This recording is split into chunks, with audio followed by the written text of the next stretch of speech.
Welcome to Not Milk Never Milk. Subscribe if you're lactose intolerant. You begin by opening photos and navigating to album's right arrow recently deleted. This is fastest because deleted images stay there for 30 days.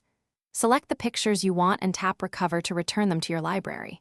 If you don't see them, make sure you're signed into the same Apple ID and that iCloud Photos is syncing. Once done, check the Recents album. Syncing delays can hide recovered items briefly, so wait a minute and refresh the app if needed. Next, verify iCloud directly by signing into iCloud. Com and opening photos recently deleted there can contain what the device lost.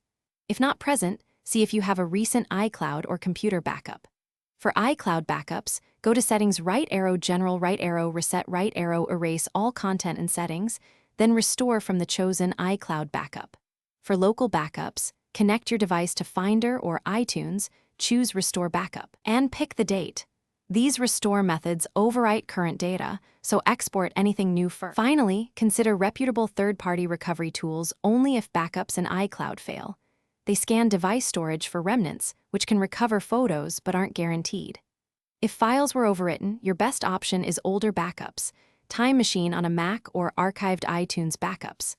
If recovery stalls, sign out and back into iCloud, update iOS to the latest version, and reboot the device. These simple steps resolve many sync issues. If nothing works, stop using the device to avoid overwriting recoverable data. Thanks for watching. If this was helpful, leave a like and consider subscribing. See you next time.